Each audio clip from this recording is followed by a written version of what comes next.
Okay, welcome to Psychology of Close Relationships again. This week, we're going to focus on the communication processes in relationships. Communication can be basically split into two categories, nonverbal and verbal communication. This week, we will focus basically on nonverbal communication, and next week, we will focus on the verbal communication as it is observed in close relationships. So let's get started with the basic communication process. Communication is conveying a message to relate other people, our intentions, needs, desires, thoughts, and feelings. In the communication process, there are two basic entities, the sender and the receiver. Sender is the person who puts his or her intentions or needs or feelings or thoughts into verbal or nonverbal codes to transmit this information about himself or herself to another person. So communication starts with a sender who encodes his or her message into a specific verbal and nonverbal cues.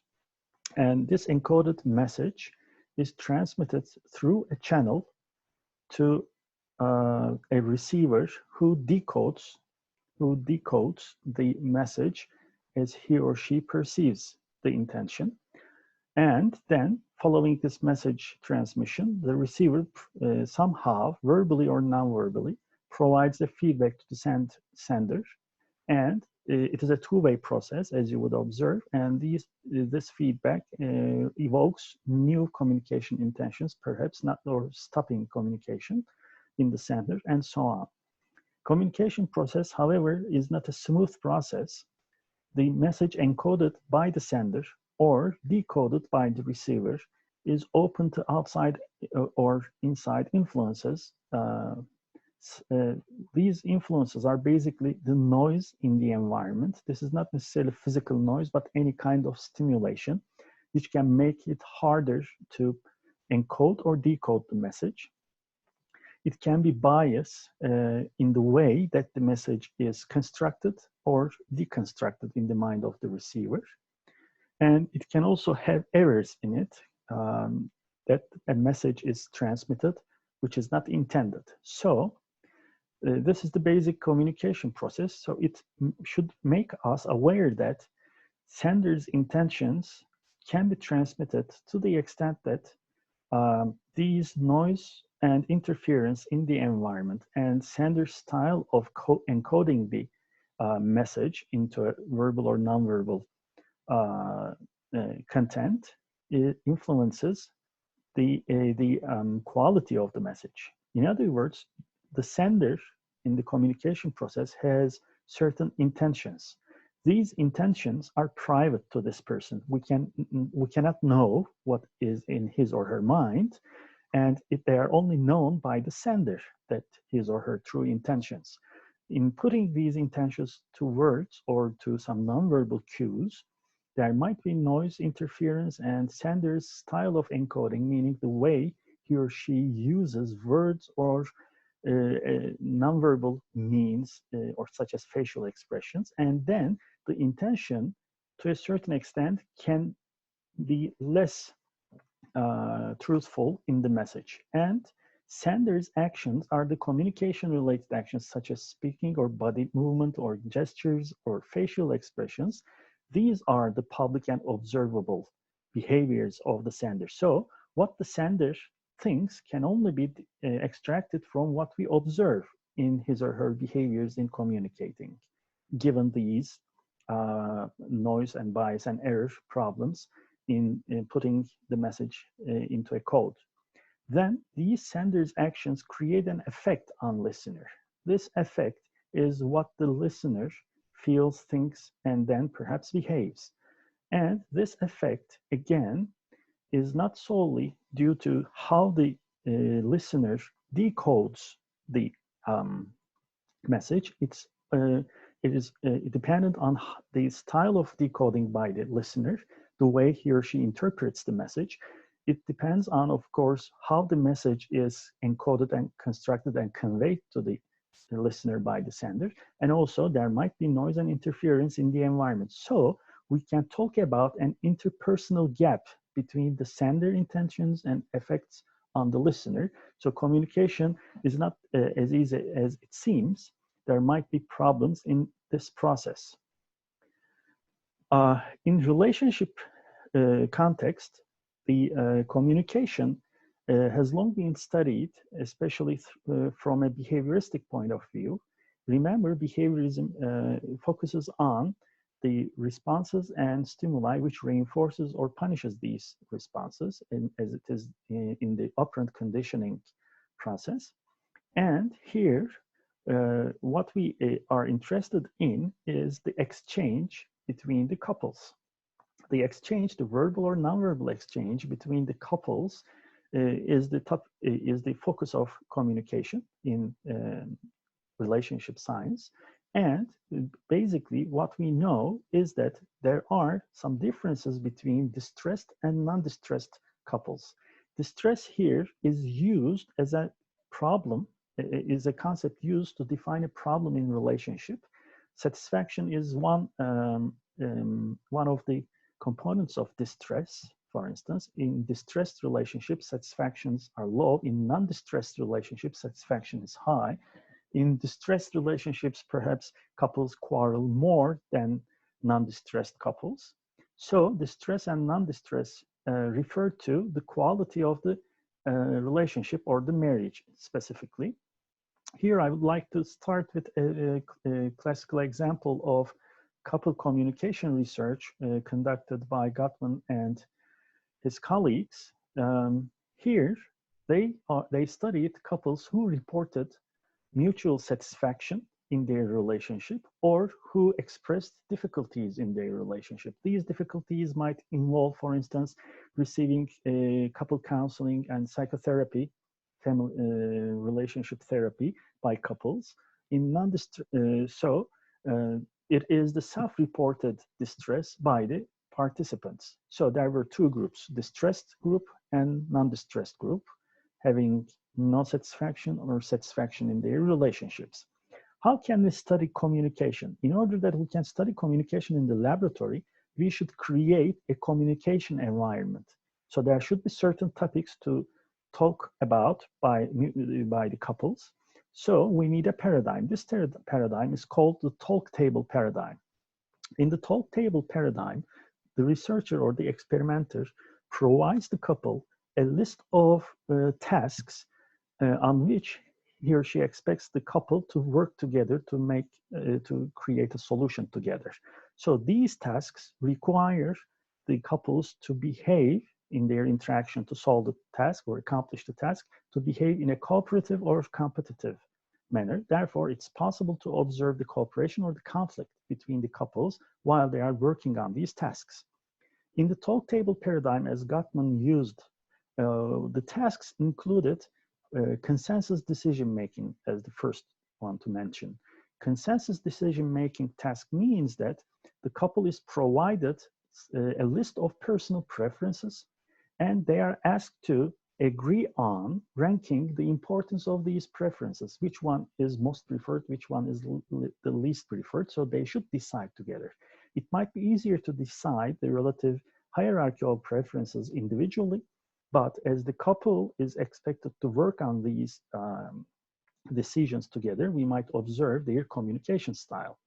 Another task in the talk table paradigm is creating a joint story for TAT cards. Perhaps you have heard about TAT, thematic perception test. TAT cards include drawings. They are fuzzy or ambiguous drawings, and the major task is to create a story which might define what's going on the card. So this is an ambiguous task. So the ambiguity in the stimulus condition is expected or is requested to be solved by couples co-working. So it is another way of observing their harmony or their conflict in solving ambiguity. Another task was rank ordering of 15 items for their survival value for a life and death trip to the moon. This is kind of fantasy making what would you take with you? Which one of the following items would be most important if you were to travel to the moon so that you can survive there? So they had to make a decision when there is at least an imagined threat in their lives. The fourth one is the rank ordering of 10 items according to their nutritional value. So this is a simple decision making for what to eat or what not to eat. And then they were provided with 3 short vignettes, this event descriptions, in other words, 3 short vignettes of marital conflict, and they were required to agree on which spouse in the vignette is primarily responsible for the problem. So in the vignette, there is a couple, and there is a communication conflict in between the couples, and the real couple in the experiment should decide who is responsible. So this would be an indirect way of reflecting how they make sense of each other's behavior when they are in actual conflict.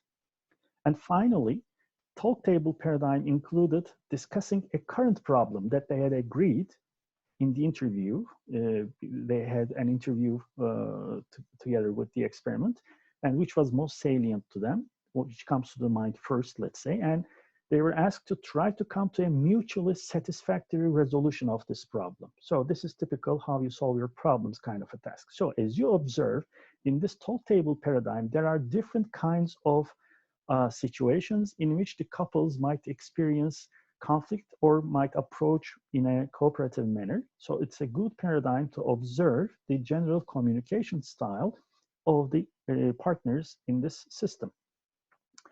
Now, this is some part of the results, which we should perhaps focus on basically, and which shows us why communication is important in marriage. These are married couples, as you observe, and in this table, you observe how one of the partners perceived the other's communication style in the talk table task accomplishment. Okay, they had a communication together to accomplish the tasks, and then after finishing these tasks, each partner was asked about the other partner's communication or behavior style. And as you observe here, there is a comparison between the distressed and non-distressed. In other words, dissatisfied and satisfied couples. Now, what you observe here is that in distressed marriages, couples perceive the other partner to convey more negative messages as compared to non-distressed couples. But just the opposite pattern occurred for non-distressed partners, satisfied partners. As you observe here, satisfied partners perceived the other partner as conveying or displaying more positive behaviors in solving these tasks together as compared to distressed couples. So this is a very clear distinction between distressed and non-distressed marriages, that couples in non-distressed marriages come to perceive themselves in more positive terms, whereas couples in distressed marriages come to perceive themselves as in a more negative manner. And an important finding after Gottman was provided by Markman in in another replication of the study, that suppose we take couples in a talk table paradigm research in the laboratory. Markman made a longitudinal study. So he followed the couples who participated in the lab experiment in the talk table paradigm for a very long period of time, which is about 5.5 years. And his finding is extremely important because he observed that the patterns, the communication patterns or the perceptual patterns of the partners in the talk table paradigm in the laboratory were associated with higher relationship satisfaction 5.5 years later. So we can predict the relationship quality of a given couple at least 5 years ago simply by observing their conflict resolution styles in the laboratory. That's why it's a very important finding. In this communication process, the problem, the interpersonal gap, mostly results from an expectation, a hidden expectation. Remember, our expectations are important in understanding or explaining the behaviors of our partners in relationships. And if a partner does not expect that the other partner would misunderstand him or her, then this might create a problem in putting effort to encode the message as it can best convey the intention the partner has. So if we over expect that our partners would anyway understand ourselves, this can have negative influence on our communication styles with our partners. So it can have problems, therefore, in the following years of the relationship. Now, having set this stage as showing the importance of communication in the relationship process, now we can focus on the functions of communication in relationship. In the relationships, communication has three functions. The first one is providing information. So through facial expressions, body movements, we can convey messages about our true intentions.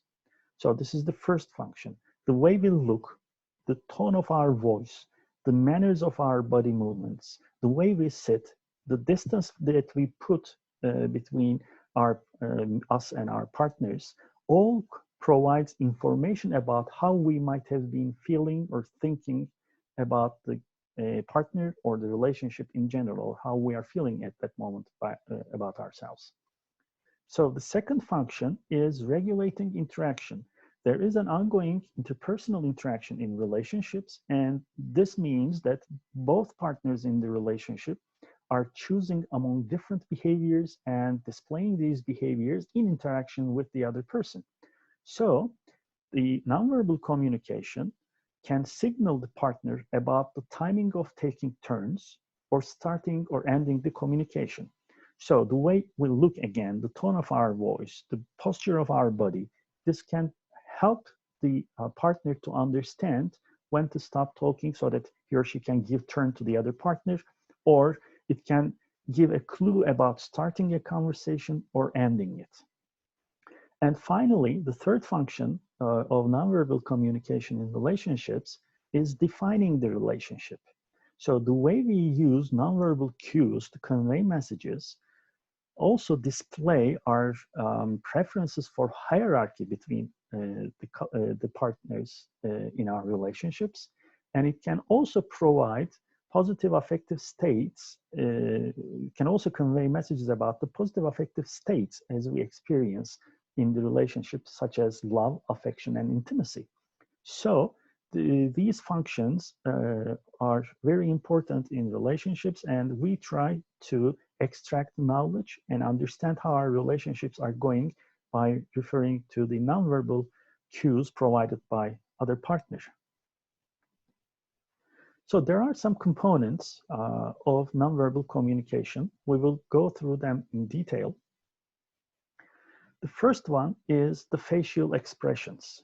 Facial expressions, as you all know, are the basic way of conveying the feelings or the affective states that we are experiencing in a given moment. And we have an inborn ability to identify some universal emotions which are displayed through facial expressions.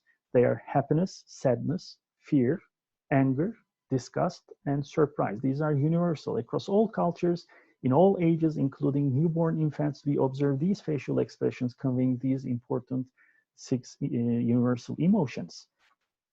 Now, this is a computer-generated and constructed model of these 6 universal emotions.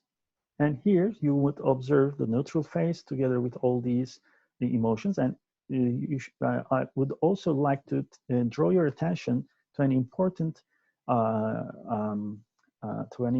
issue in this universality of emotions, that there is only one positive emotion, whereas there are at least 4 negative emotions. Sometimes surprise can be positive and sometimes it can be negative. But as you see, the number of or the negative emotions as universally identified outnumber the positive emotions. Well, why is this the case? Because we know that when negative emotions are involved, people make more, put more cognitive effort to understand, more information processing takes place, and actually for our survival and adaptation, negative emotions provide more information than positive emotions. So perhaps that's why we have more negative than positive emotions as universally identified by different members of different cultures. And an individual's emotional pattern can predict his or her happiness in adulthood. For instance, individuals' emotional pattern in young adulthood predict their relationship satisfaction in the future. And a specific finding about this is that in college yearbooks, yıllıklar, mezuniyet yıllıkları, in college yearbooks, there are pictures of students, as you all know, and some researchers investigated these pictures in college yearbooks, and some might be smiling, some might not be smiling that intense, and they figured and they found out that smiling less in college yearbooks is associated with 5 times more divorce than bigger smiling, which means the general personality dispositions of experiencing positive emotions as adults can influence whole lives of adult life. So our general patterns can predict our negative outcomes in adult-to-adult relationships. There are also cultural norms which dictate which emotions should be displayed more and which should be displayed less. And people might wish to conceal their true emotions by modifying their facial expressions. So, for instance, men are not supposed to express their sadness, especially through crying. This is a cultural dictate in some cultures, whereas in some cultures, happiness shouldn't be displayed that strong. People are expected to behave in a modest manner, not to display their emotions in an intense manner. So sometimes culture can restrict our expression of emotions, and this can be achieved through 4 different ways. So these norms can lead us to intensify our emotions such that we try to appear as having stronger emotions. For instance, we might be happy, but we might show other people that we are happier than we actually feel. This is intensifying. In minimizing, we might appear as less emotional than we actually experience in ourselves. So we might be very happy, excited, enjoying the situation, but we would like to seem like a little bit content rather than very much happy. And neutralizing is another way, which is to appear as having no emotional experience at all in a given moment. So this is kind of poker face. You might be very sad inside, you might be very upset, very angry, or very happy, but you don't display any emotions. And masking, finally, is another way of concealing emotions. Masking means that individuals try to appear as having another or opposite emotion. So you might be very sad, but you might display the others that you are very happy, just the opposite emotion. So these are some cultural, these are some strategies as an answer or adaptation to cultural norms about displaying emotions or display rules. But basically, facial expressions are important in nonverbal communication. And nonverbal communication also includes micro-expressions. Micro-expressions, as the name implies, are micro changes, small changes in our face muscles, which cannot be consciously and easily detected, but we might not be aware of them while we are making these micro-expressions, but other people can detect it, okay? So they can be detected outside consciousness, and people try to make sense of what we actually are experiencing. So it is not always easy to control our emotions. Micro-expressions cannot be controlled, and other people can understand what we're feeling. And actually, it is costly to control our emotions. It is a very tiring experience. It creates fatigue and depletion. And trying to control emotions depletes the resources of the self, which is called ego depletion. And following such kind of an experience, an emotion control experience, trying to control your facial muscles so that you don't show your emotions exactly, it creates a depletion, and your performance is expected to decrease following emotion control. So it's hard to do thing. And micro expressions can slip through your consciousness to give your a message about your true feelings.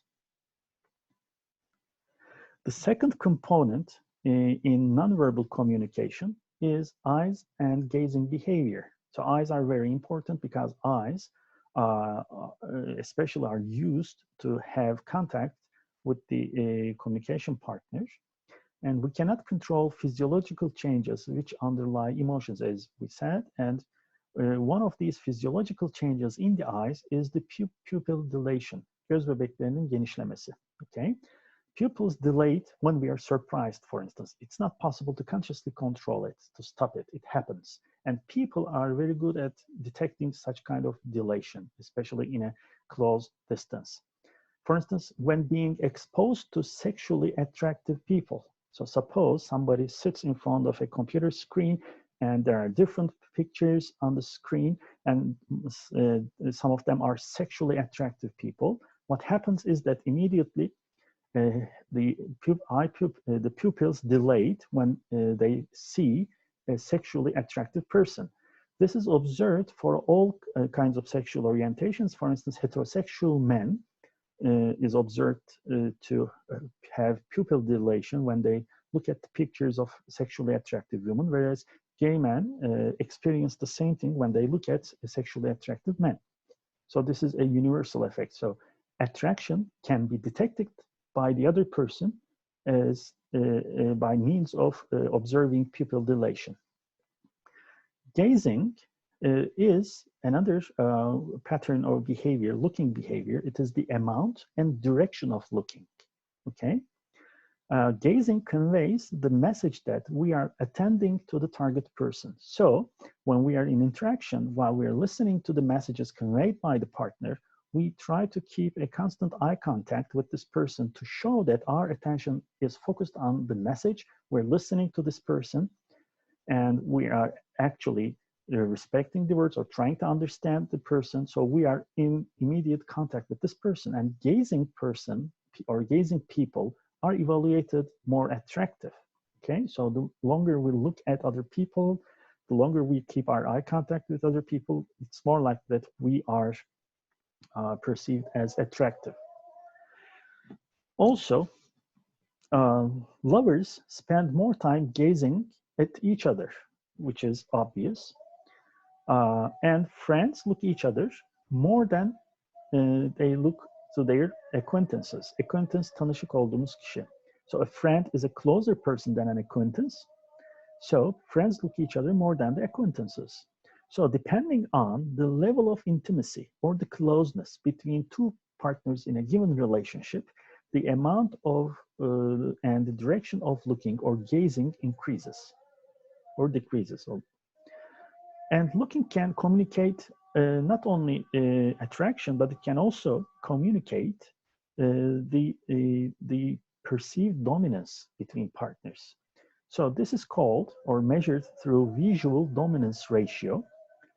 Visual dominance ratio is the ratio between look-speak and look-listen patterns. Look-speak means that how much you look at the eyes of your partner while you are speaking, versus look-listen means how much you look into the eyes of your partner while you are listening. So what we observe is that dominant people or people who have a need for power, let's say, look more while speaking than listening, okay? So they keep eye contact while conveying messages, but they somehow have less eye contact while they are listening. This is a message to convey dominance. And non-dominant people have just the opposite pattern, and this pattern is on the average 60 to 40 ratio in dominant people, whereas it's just reversed in non-dominant people. So through just simply looking at the eyes of a person, we can convey different messages to our partners. Okay, The third component in nonverbal communication is body movement. Body movement includes different uh, body parts, and they accompany and support verbal communication. So we use our body parts to support the verbal messages, in other words. Sometimes body movements can entirely replace verbal communication simply through certain signs or body postures or uh, body movement of body parts. We can communicate and it can be understood. Basically, we have gestures and body posture as a body movement component of nonverbal communication. Gestures are facial expressions which are universal, but facial expressions are universal, but gestures vary across cultures. So gestures are using your body parts to give certain messages through signs. You observe on this picture a specific gesture. Okay, sadness, happiness, fear, they are universally conveyed messages through facial muscles. But this sign is a culturally invented sign to mean something, but what is meant changes across cultures. As you observe here, this sign means okay in the Anglo-Saxon culture in the United States and United Kingdom. It means money in Japan. It means simply zero in France. And as you can observe, it means homosexual. It has a very obscene meaning, not only in Turkey, but in most Middle East cultures. So gestures convey messages, relevant messages, only to the people of our own culture. So we should be very careful about using gestures in different cultures, in different cultural contexts. Body posture is another body movement component, and it's the way we sit, or it's the way we stand, and our body position, how we extend our body, or how we are sitting, and how we are interacting with other person using our body positioning. And it might signal status. For instance, high status people use an extended, open, and asymmetric sitting like this one, okay? You can just imagine it, I guess. But low status people are more closed and symmetric in their sitting, okay? Symmetric means when you cut the body across, you would observe almost the same contours in two sides of the body. So body posture is an important means to express status. The fourth nonverbal communication component is touching. It is the physical contact with others, and they have different meanings. Handshake is a typical touching behavior. If people, for instance, in interaction with other people, shake their hands in a firm, full, and long manner, we know that these people are extroverted people, and open to experience people, and less neurotic people. So the way we shake the hand of another person conveys a message about our personality to the counterpart. And touch can also, and is mostly used to convey love and affection related messages to the other side, petting the hair of children, for instance. The more intimate the relationship, the more touching we observe between the partners. And it is also beneficial for health. Some research indicate that touching has good effects on physical health. So it decreases cholesterol levels, it decreases stress hormones, it decreases the probability for getting colds, especially these are hugs. So if your partner is hugging you much, it is less likely that you're going to get cold. So touching is an important communication tool, not only for the maintenance of the relationship, but also for having physical health for both sides.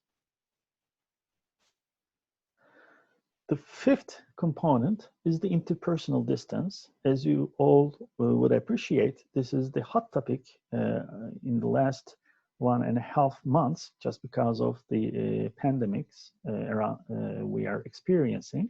And we're talking about social isolation or keeping social distance. Is it keeping social distance or physical distance? Actually, we're trying to keep ourselves physically distant from other people so that we don't get sick.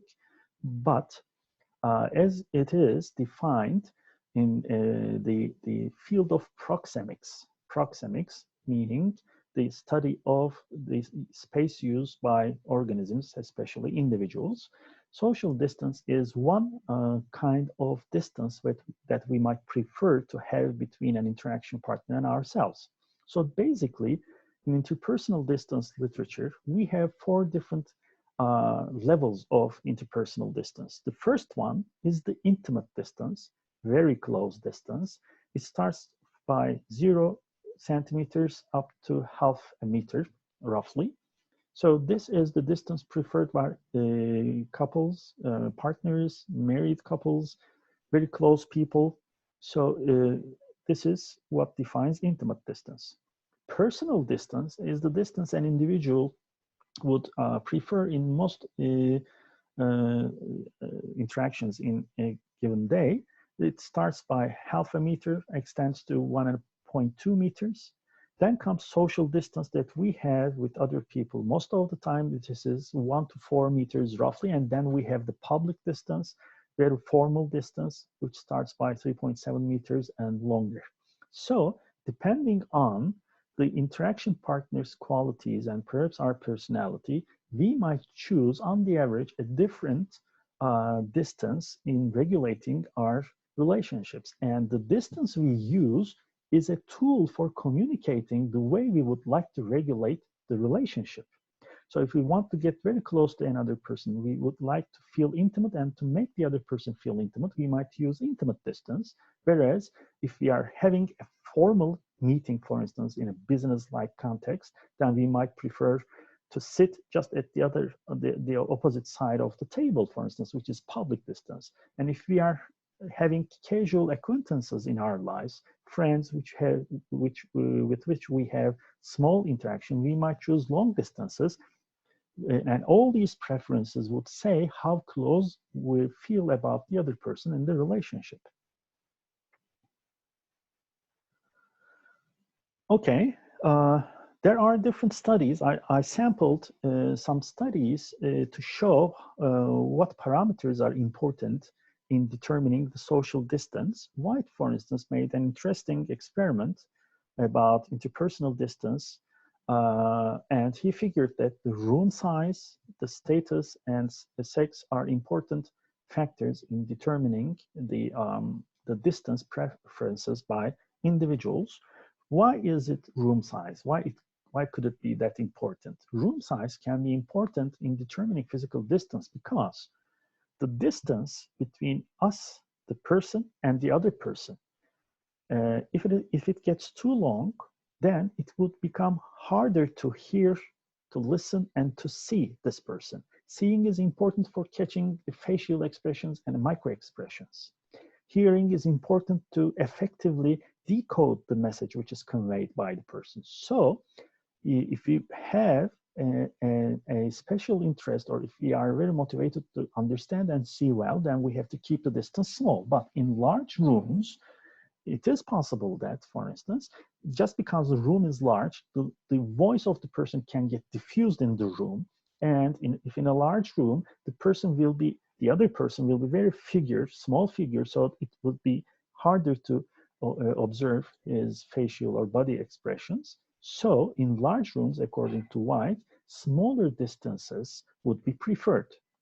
Just in the opposite direction, in small rooms, when the person is more figural, it's easier to attend to this person. In other words, if you can attend easily, then you can listen and see effectively, it means. So in small rooms, people would prefer larger distances. So you can, in a small room, you can be a little bit more distant because it's easier to hear and see the person. So this is one of the predictions by White. And in his experiment, male and female participants were taken into either a small room, 9 to 15 inches. So this is roughly 3 to 5 meters, so 15 square meters, let's say, room, or in large rooms, which are 15 to 30 feet, not inches, feet. So this is roughly 5 to 10, so 50 square meters room. So, and they sat in front of the confederate. There was a confederate sitting who sat before in a chair.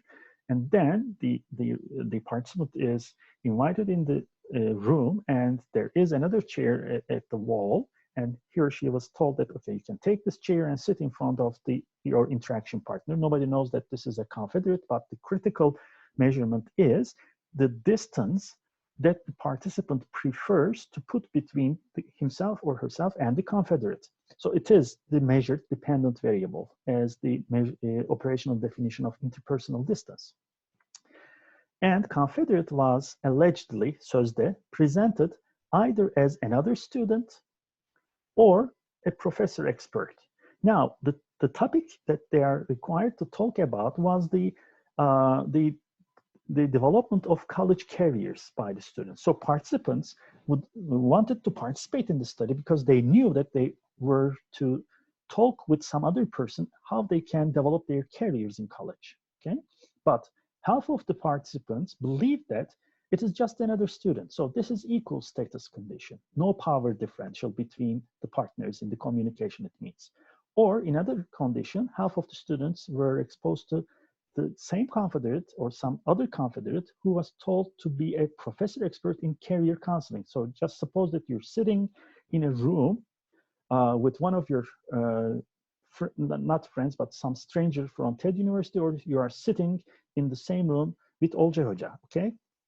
So this is unequal or high status condition, okay? Because this person is expected to be the expert, more knowledgeable. So this creates a power differential because power can be, as you would remember, can be provided by expertise, by level of knowledge.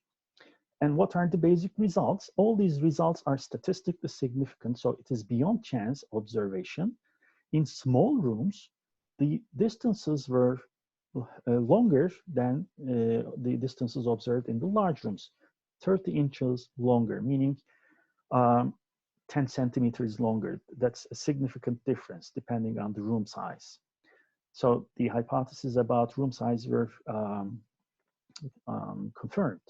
And if you look at gender differences, men preferred longer distances, regardless of room size, by the way, but women preferred shorter distances. This is about 8 inches, which is roughly 3.5 centimeters, but again, it is statistically significant. So this is a finding showing that women prefer shorter distances than men prefer.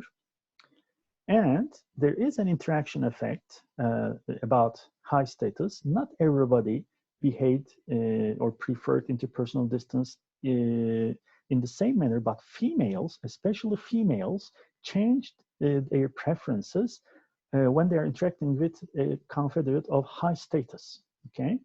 And if the confederate had a high status, the distance preferred was longer than an equal status confederate, about 10 inches, which is about, let's say again, 4 to 5 centimeters, okay?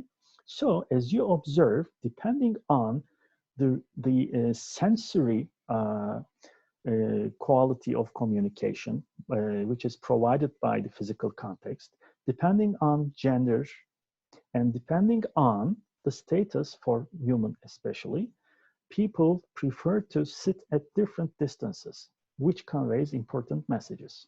Now we'll stop here for a break and we will go on in the next session.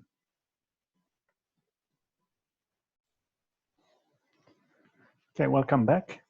So we focused on the physical characteristics of the space, the gender and status in interaction as influencing the nonverbal communication through preferences of personal distance or interpersonal distance. Now, let's go on with some other research findings.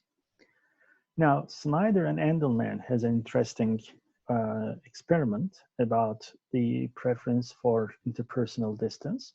In their experiment, actually, they treated interpersonal distance as an unobtrusive measurement of attractiveness or attraction or liking.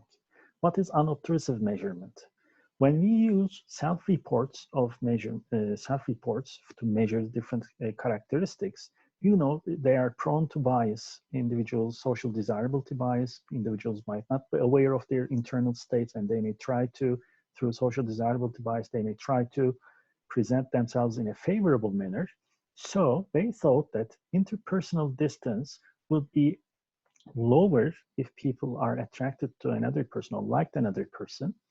And as we know from proxemic studies by Hall, because intimate distance is shorter, personal distance is somewhat less shorter, but still shorter. So they've tried to measure attraction in terms of physical distance. They both measured physical distance and the self-reported attraction, and they tried to observe which one serves best for giving the most truthful results. In order to figure this out, they compared two explanations, two different theories, and two different sets of predictions. These two theories are reinforcement theory and the uniqueness theory, which try to understand similarity-liking relationship. We all know similarity begets liking, but according to reinforcement theory, this is true. So reinforcement theory is the theory that when our behaviors are reinforced, they become stronger, or punished when they becomes weaker, and so on. So according to reinforcement theory, being similar is a positively reinforcing experience. So being similar with others is a reward, in other words. Therefore, people would report higher liking, but self-report is prone to bias. Thus, linear relationship would occur due to being similar is good heuristic, they said. So what's that mean? So when we ask people to report their attraction to a stranger, to an interaction partner, let's say, they would use a heuristic judgment, they say. What's the heuristic? Since being similar is a rewarding experience, our minds have a shortcut. If someone is similar, then this is something good, heuristic. If this heuristic is activated at the time of reporting attraction through self-reports, then people would bias their responses such that they would like the other person more, the other person, and as the other person gets more and more similar. So we would expect a linear relationship of attraction in self-reports because reinforcement theory predicts so. But uniqueness theory has a different prediction. Uniqueness theory states that similarity would beget attraction when it is moderate. So being dissimilar or less similar is something which is not liked. And similarly, very high levels of similarity would beget disliking because it is a threat to a sense of uniqueness. So we would like to feel as unique individuals. If some other person is very similar to ourselves, this would be perceived as a threat to our personal identity. Okay, so according to uniqueness theory, only intermediate level of or moderate level of similarity would be something that is liked. So remember, optimal distinctiveness theory in social psychology course, people would like both to be unique and part of a group, and they would like to balance both needs. Okay, so in liking other people, we also would like to balance it. So we would like to feel unique in the presence of other people. We should maintain our individuality to a certain extent, but we should also feel intimate or included or having belongingness to another person. So this balance would require that we would like people best if they are in the middle level, similar to ourselves.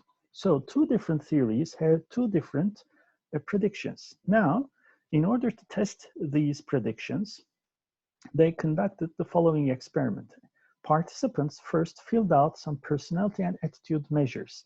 Their personality traits, their self-evaluations are obtained from the participants, and their views or standpoints for different attitude statements were measured. These were used to construct different similarity profiles for an alleged interaction partner. Then, after filling out these questionnaires, that the experimenters knew the profile of the participant, and they went in another room, and there they constructed 3 different profiles for a potential interaction other person. And the participants were led to believe that an interaction partner that they are supposed to meet is slightly, moderately, or highly similar to themselves on his or her responses. So what is slight similarity? So let's assume that the participants provided 100 answers to the questionnaires, okay? And their responses were changed in such a way that only 5 out of 100 responses were similar in the constructed other person profile. In another group, a moderate similarity was obtained by changing half of the responses. And in the highly similar condition, the other person profiles were constructed in such a way that 95 out of 100 answers were the same with the participants. So this is the manipulation of similarity, the operational definition of similarity. Then these 3 constructed profiles were brought into the room where the participants waited, and these participants reviewed those responses. They weren't told 5%, 50%, or 95%. It would be very obvious. Rather, they just examined all 3 different profiles, and of course, through information processing, they knew which one is most similar, which one is not, and so on. And having reviewed those responses, they were taken into another room and they pulled a chair again to sit in front of another seat. The other seat was empty. They were told that the interaction partner will come later as they sit. And first they pulled their chair and sit, and then actually nobody came in. Okay, the experiment was terminated there, and the distance between the chair of the participants and the standard chair was used as a measurement of interpersonal distance, which was used as an unobtrusive measure of liking. So the dependent variable was chair-to-chair distance, and the participants were also given other questions about to self-report how much they liked different profiles. So this is self-reported liking. Would you like to be a close friend? Would you like to work together? And so on, kind of attraction questions, or sorry, liking questions. So these are the results. Now remember, reinforcement theory predicts a linear trend in self-reported liking. Now here, if you look at liking or working with question answers, the red line here, there is almost a linear trend, okay? Since it is self-report measurement, if we like moderately similar people most, it is not possible that we can like a highly similar person more than this, because the end point of the scale is reached. So suppose if liking is measured in terms of 7-point Likert scales. So here we have 1, but the participants mostly report 7 for moderately similar person, but there is no 8 to respond. So this cannot go this way, okay, as a linear trend. It levels. So for highly similar people, they also say 7. So 7, 7, 1. So this is kind of inverted J-shape function. But there is a linear trend for self-reported liking or want to work with measurement. Now look at the yellow line, which is also another self-report measurement of liking or attractiveness. Okay, here we observe again a linear trend. These trends are self-report responses to questions. So this is what is predicted by reinforcement theory. The more we like, the more we are similar, the more we report we like other people when we are conscious about our responding. This is called self-reporting. In this case, we might be using, as the Snyder-Endelman hypothesis stated, we might be using what is similar is good heuristic. But the behavioral measurement of liking or the interpersonal distance showed exactly what is predicted by the uniqueness theory. Remember, uniqueness theory predicted that we would like to be a little bit different than other people. Still, we might be some similar to like. So we would be a little bit more distant in our behavioral pattern of liking or putting an interpersonal distance to a stranger if he or she is highly similar to ourselves, because this is a threat to our uniqueness. So what we observe here, interpersonal distances are longer if similarity is slight or very high, but interpersonal distance is smaller when there is moderate similarity. And another important point, or another important set of findings, were that self-report measures were highly correlated among each other. So liking, want to work with this other person, and want to be a close friend ratings were highly correlated, 0.72. So they measured the same thing. But self-report measures were not correlated with unobtrusive measure of interpersonal distance as measured in centimeters, as you observe here. So the self-report, liking, and close friend item responses were not correlated with interpersonal distance, with the unobtrusive measurement. This is something that we observe always. Self-report measures and unobtrusive or behavioral non-conscious measurement of certain qualities are not highly correlated or uncorrelated, because there are always conscious biases inherent in self-report measures. So here what we observe now, that because of their operational definition of attraction in terms of interpersonal distance or physical distance, what we observe in this experiment, that we keep a distance smaller to the extent that we like other people, and this liking can be a result of similarity. So the moderate level of similarity provides almost the intimate distance with the other interaction partner. And a final study on interpersonal distance is a more recent one by Sorokovska and colleagues. It is a cross-cultural comparison of preferred interpersonal distances. Now, there are cultural variations in personal space use, and it is important because knowing this would give us clues about which cultures would be more distant in coronavirus pandemics. And here, in this study, they used this kind of unobtrusive half self-report measure. They provided this graphic representation to the participants all around the world, different countries. You will see it shortly. And there are two people, almost genderless, okay, faced to each other. And the person A is the participant, person B is the interaction partner, and the participants were asked to indicate what distance they would prefer to have in interaction with another person. But there were three different kinds of people they were asked to rate in terms of interpersonal distance: strangers, acquaintances, and close others. Okay, and they predicted, or they predicted that the higher the annual temperature of a country, the closer. They did not predict actually this one, but this is the result. Let me give it another way. Put it another way. They predicted that if the annual temperature of a country is high, in such cultures, the risk of contamination is higher. Okay, so in order that people wouldn't get sick, they should keep longer distances. But the results provided just the opposite. The higher the annual temperature of a country, the closer was the preferred distance to strangers. So it is some finding which needs to be explained in future research. And the higher the annual temperature of a country, the greater was the preferred personal distance to a close person.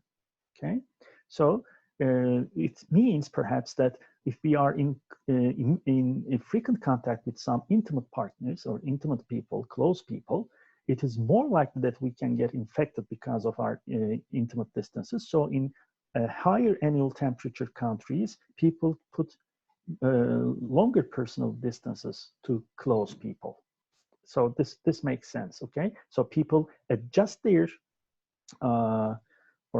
adjust their interpersonal distance by taking into account the frequency of contact with another person. Another finding was that women, on the average, preferred to maintain greater distances with strangers and acquaintances. This is some finding which is controversial with the previous finding that I shared with you. But perhaps this is due to the variability of different countries in the data set. So the average for women was greater than men. And older people preferred greater distance and to close others as well. And older people preferred greater distance for everyone, but especially to close others. And in another study similar to that one, dissatisfied spouses preferred larger distances between each other than satisfied spouses. So this is perhaps an important finding. Nonverbal communication is also impaired between distressed couples in terms of the physical distance they used between themselves in their interactions. So you can think about this physical distance in any context in a relationship, any kind of physical distance. Now, these are the results of Sorokovska et al. Study. Now you observe on the x-axis here, the countries, and on at the top of the graph, you observe distance preferences for strangers, acquaintances in the middle, and intimate distance to a close person to the right of the graph. And you observe on the x-axis the preferred distance in terms of centimeters, okay? So here, the red box shows the tendency or preferences of the participants coming from Turkey, okay? Here, this is roughly, for a stranger, on the average, Turks prefer a distance around 1.2 meters, okay, on the average. And the spikes here show the confidence intervals, okay, 95% of the time. This can be between 90 centimeters to 125 centimeters, let's say. So here you observe if the confidence intervals of two countries do not overlap, in other words, if another country does not fall in the yellow box, then it means that Turkish preference is different than the preference of the people of this country. So Turkey is at least different from the countries starting by Iran to Argentina here, which gradually prefer shorter and shorter differences. This might be following also the collectivism pattern, okay? So as the collectivism perhaps increases, the distance gets shorter even for strangers. You might think, being a collectivist, partly collectivist culture, Turkey might have some shorter distance with a stranger, but we know by this cross-cultural studies in Turkey that Turkey has both individualistic and collectivistic tendency in daily life. People are both defining themselves in terms of relationships, but they also have individual they would also like to define themselves from their individual point of view to set their own goals other than following the norms and other people's goals. They define themselves by unique attributes as well as they define themselves in terms of relationships. So this is a mixed type of culture that Turkey is experiencing, and this is mostly observed with the higher SES segments in the society, which also includes higher education. These samples are drawn from college students most of the time. So it is possible that the college students have a more individualistic tendency. Hence, we observe somewhat longer distance than we might expect for Turkey. But this is the distance for strangers. And as you observe here, as the person gets closer, rather than a stranger, an acquaintance, someone we rarely meet, in other words, the distance gets shorter and shorter. So the distance drops down to, let's say, 50 to 65 centimeters when the person is a very close person, but still there are other cultures who have a more and more intimate distance. So there are cross-cultural variations in personal space use depending on the customs or worldviews inherent in these cultures. Now, this is a food for thought. So I would like that you think about it privately so that we can perhaps discuss it in a written paper later. So what is the food for thought? Food for thought means something which is important to think about, which is worth thinking about. So food for thought. Now, we're experiencing this situation for the last 1.5 months.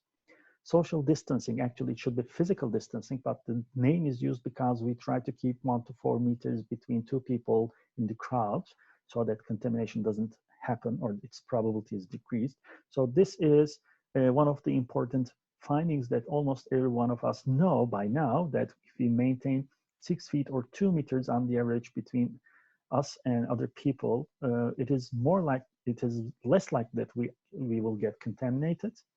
And the most important thing here is that the more the distance is high, or we keep a distance with protective measures, including wearing masks, for instance, and other protective care measures.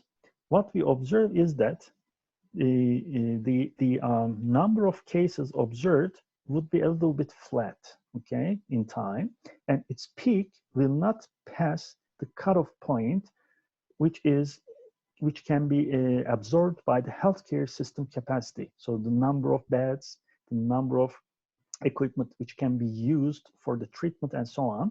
So if people keep their social distancing or physical distancing, most correctly, it is more probable that the healthcare system of the country will not halt, will be able to provide the necessary care that everybody needs. But if social distancing is not observed by the people, then what we observe is a fast increment in number of cases, which exceeds the limits of the healthcare system capacity. So, which means the state or the country couldn't afford beds or equipment for people because there will be more cases than the country's resources can meet.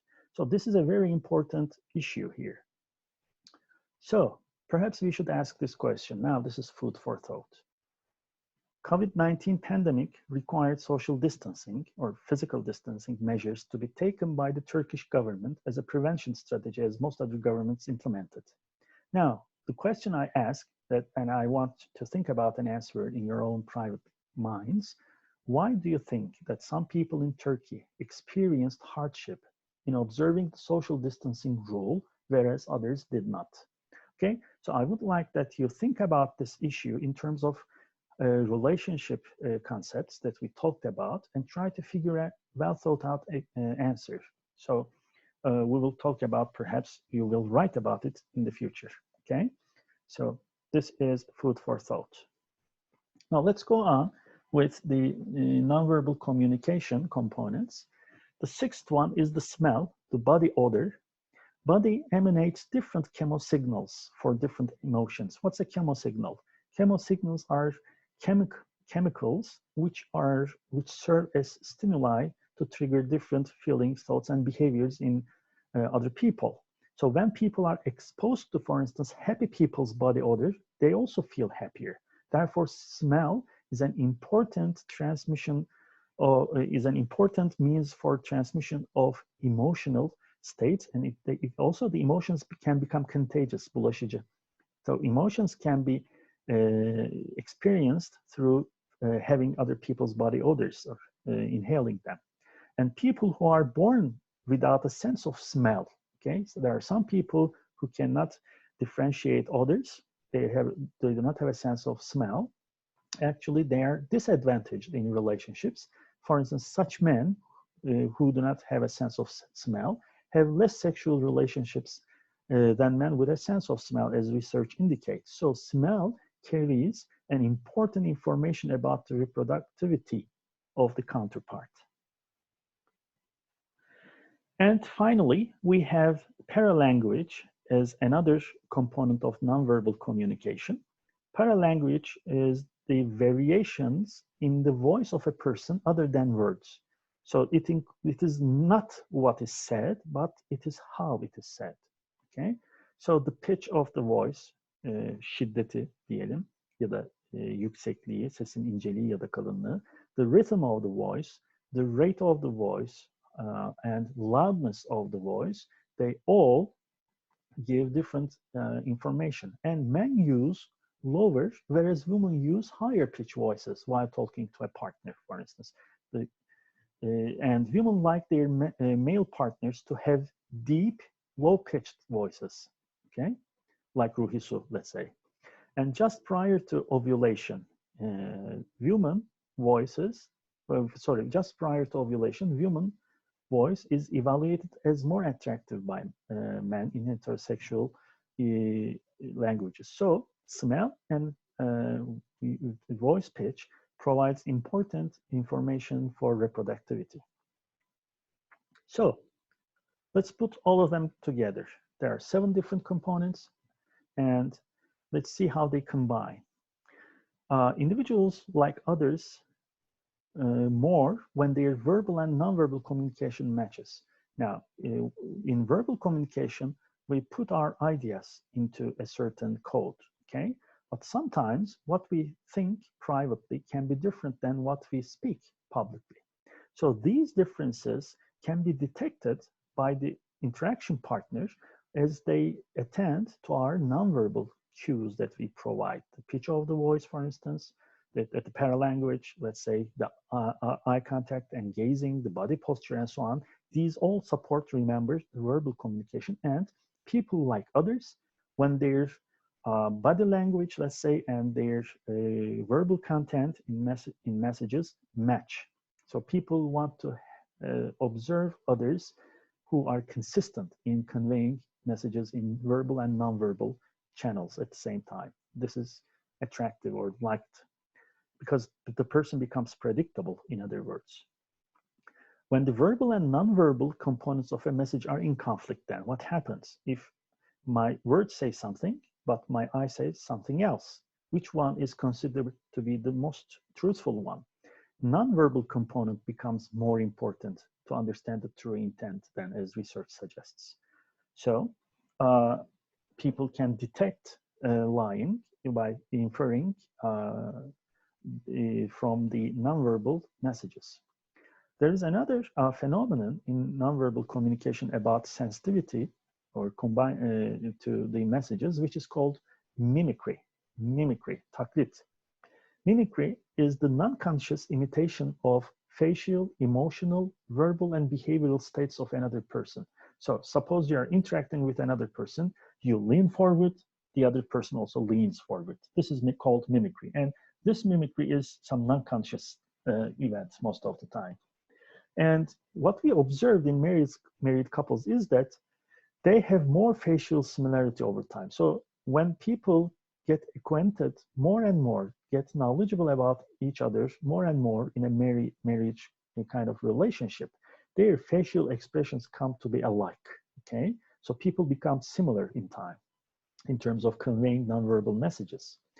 And observing others' emotions also create the same emotion in the observer. If we observe a sad person, for instance, while watching a movie, we also might feel sad about the situation. And if the observer especially is looking at the target. So if we have eye contact with the communicators, and if our body postures are face-to-face, then it is more likely that we experience the same emotion with this person.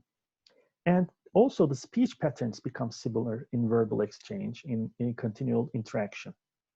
And in an interaction, participants mimic the mannerisms of the interaction others. So this is beyond consciousness again.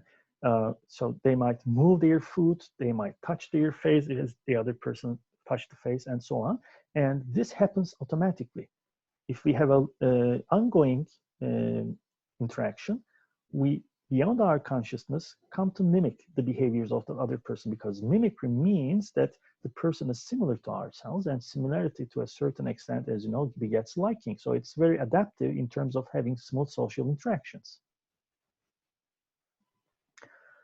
There is an experiment which is conducted in virtual reality in terms of mimicry.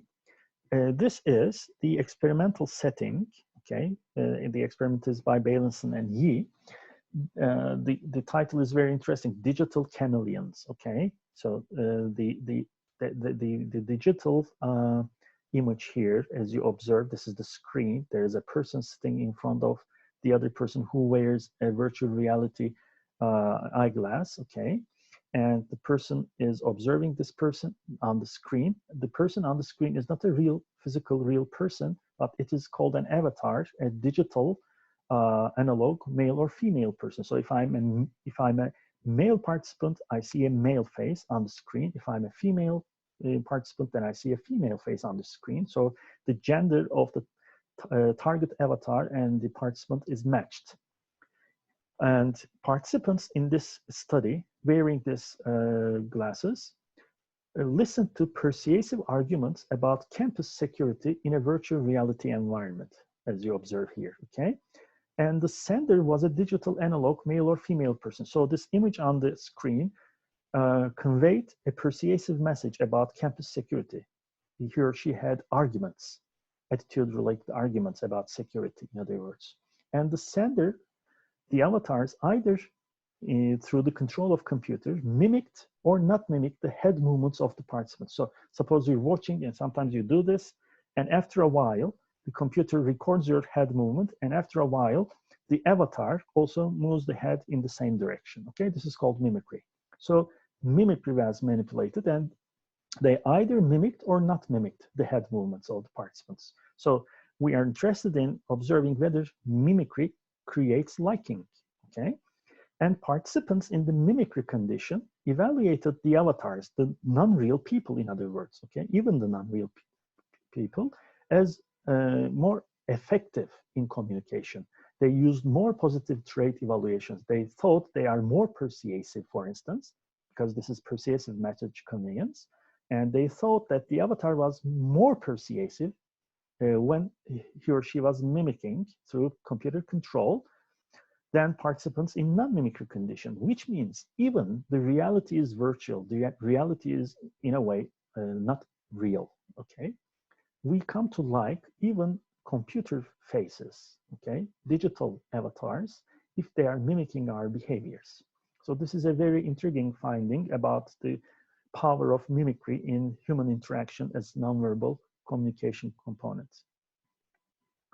So, are everyone, or are each and every people equally sensitive to nonverbal communication? The answer is a straight no. There are some individual differences. Not everybody can decode the nonverbal messages provided by the interaction partners. So this is, again, a classical study by Pat Noller. She studied with married couples to understand marital communication, how they have used and decoded nonverbal communication. In this study, she provided examples of messages or intentions to the couples such that there is the wife and the husband, and either the wife or the husband is expected to convey a message. So wife or the husband can be the sender, and husband or wife can be the receiver, just the opposite, okay? And she prepared cards like this. On these cards, there is a situation defined, and such as you and your husband are sitting alone on a winter evening, you feel cold, okay? So I'm the wife, okay, I'm the wife, and I and my husband are sitting alone in a winter evening, I feel cold. That's the situation. My intention in my message is determined by the experimenter. Say something in such a way that you give the message to your husband in this manner. You wonder if it is only you who are cold or if he is cold too. So the partner would like to know how the other partner is experiencing the condition at that moment. And the statement is something like this: I'm cold, aren't you? Okay, this statement should be conveyed to the other partner by using some also nonverbal cues, okay? And there is a decoding card. If there is the sender using the first part, there is the receiver, and receiver was provided.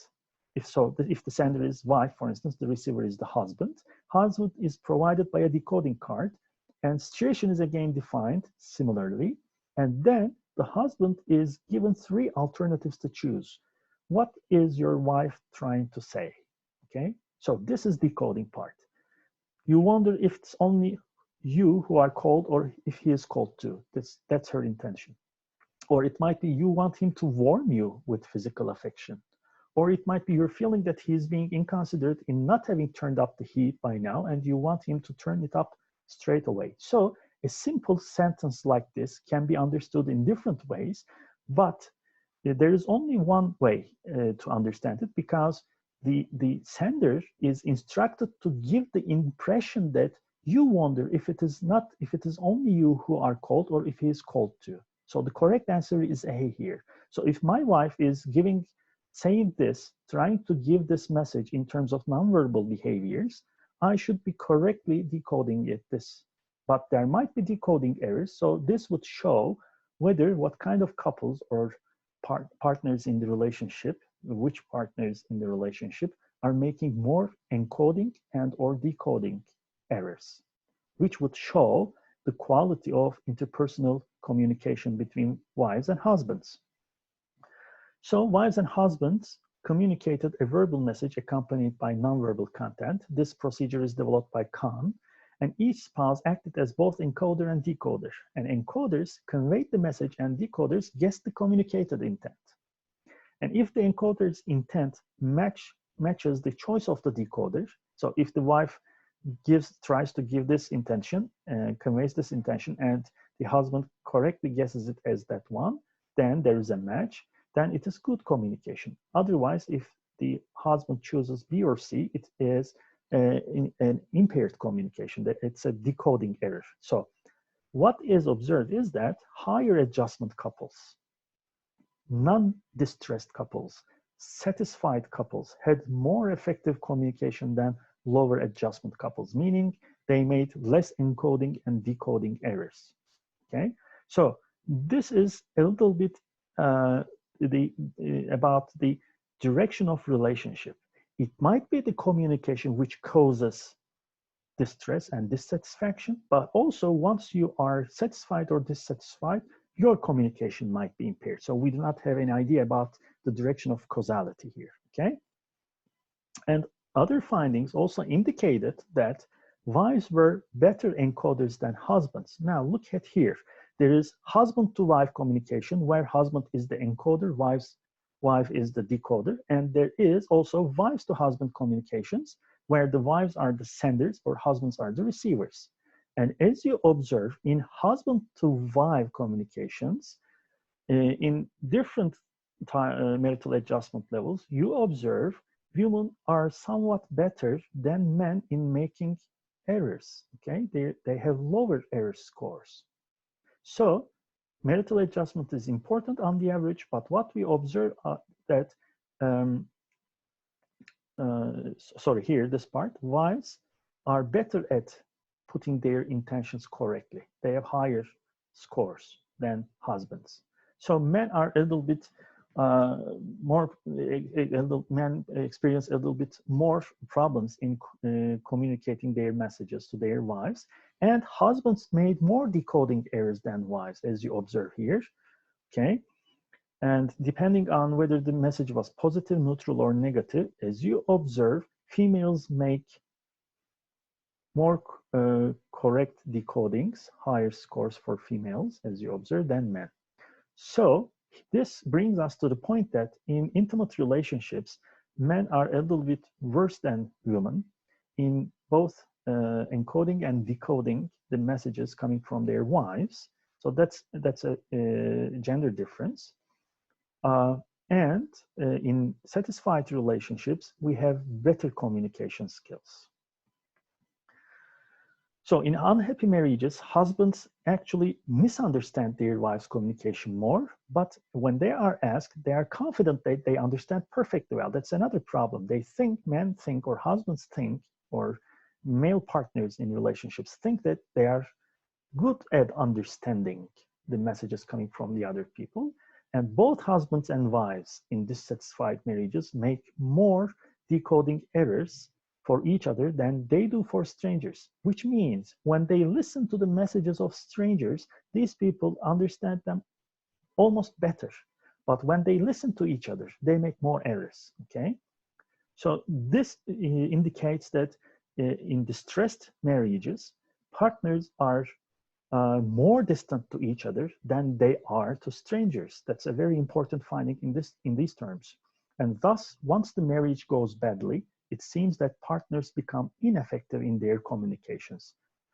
So, today we worked through the nonverbal communication and its importance in close relationships. We talked about gender and cultural differences and the functions and how these variations occur.